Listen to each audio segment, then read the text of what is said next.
Salut à tous, bienvenue sur Armagnacs. Aujourd'hui nous sommes à Uzès, charmant petit village dans le Gard, où l'on mange de délicieux bonbons. Et nous sommes surtout là pour rencontrer l'artiste peintre David Chamin, qui nous accueille, lui et son épouse, dans leur atelier. Tout de suite, sa performance en images. Le soleil se lève exactement comme il se levait sur Roquefort.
Bonjour David, Bonjour. Merci de nous recevoir chez toi à Uzès. Tu peux juste me dire ce qu'il y a derrière nous? C'est la très belle cathédrale d'Uzès, la cathédrale Saint-Théodorite avec la tour fenestrelle qui est son clocher en fait. C'est une très très belle vue, c'est le bâtiment emblématique de la ville. On est chez toi, mais on est aussi sur ton lieu de travail, d'inspiration, Ouais. c'est ta galerie. Ouais. Et là où tu fais des expos aussi. Là j'ai une galerie donc sur cette place là exactement et là nous sommes sur la terrasse de mon atelier attenant et donc j'avais besoin de cet environnement, j'ai eu la chance de pouvoir le trouver déjà cet environnement pour pouvoir créer, pour pouvoir réfléchir et laisser libre cours à mon inspiration. D'accord, alors ça se décompose comment? Donc du coup là on est sur ta terrasse privée. Du coup l'expo, il y a une expo ouverte aux gens?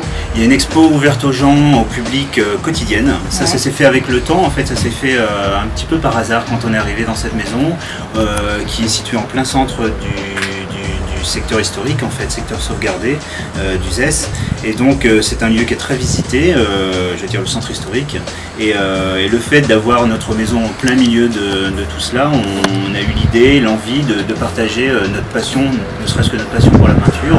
Et on a décidé avec ma femme d'ouvrir les portes de notre maison, tout simplement. Les portes, pas vraiment de l'atelier, puisque c'est pas l'endroit où je peins, mais c'est comme si en fait, hein, puisque on est en dessous de l'atelier en fait. Hein, donc, et l'idée c'est de partager vraiment l'intimité de l'atelier dans cet endroit.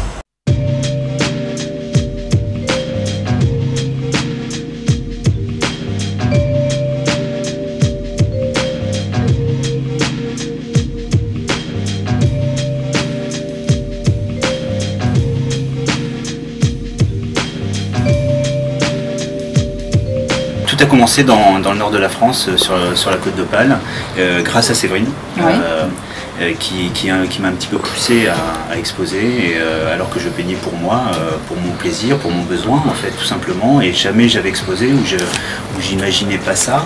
Et Séverine m'a vraiment encouragé, elle m'a mis en confiance, et elle a organisé les premières expositions dans le nord de la France, c'était en 96 à peu près. Ouais. Et grâce à ces premières expositions, j'ai eu beaucoup de chance. J'ai rencontré rapidement mes premiers galeristes qui étaient britanniques, qui sont toujours britanniques d'ailleurs, avec qui je travaille encore aujourd'hui. Et ça c'était donc en 97. Et tout de suite, voilà, il y a eu une accélération dans ma carrière, si on peut appeler ça comme ça.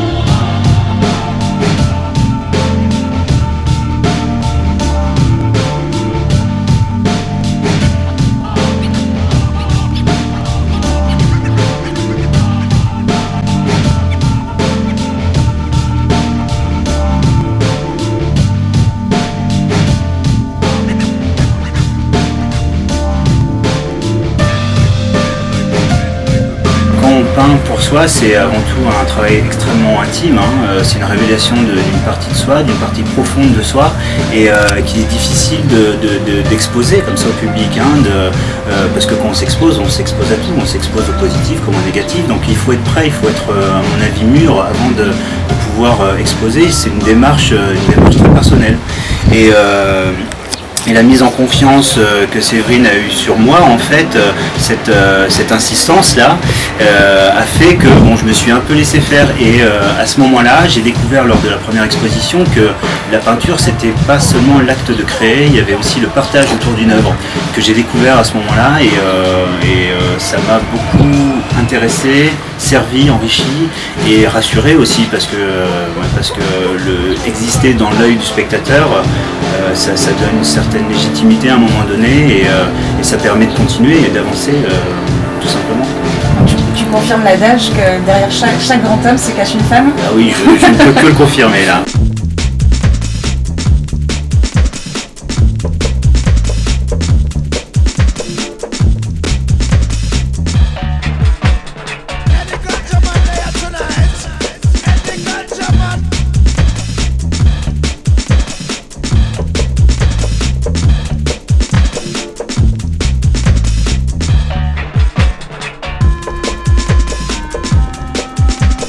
dans ton œuvre, je vais essayer de tourner le livre pour que tout le monde le voit.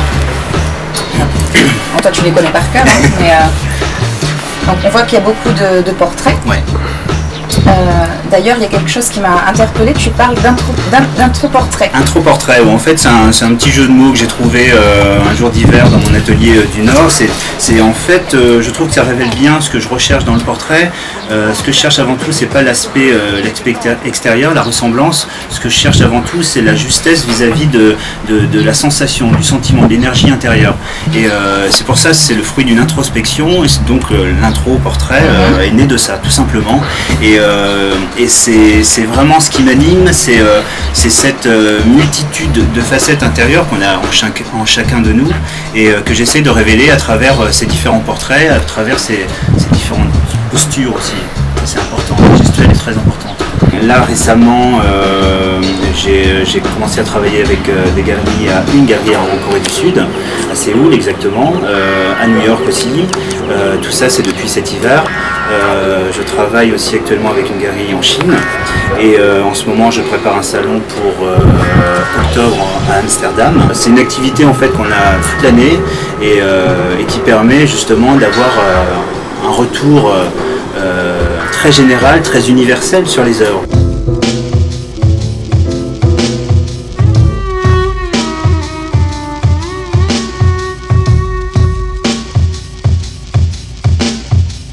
David, merci de nous avoir accueillis.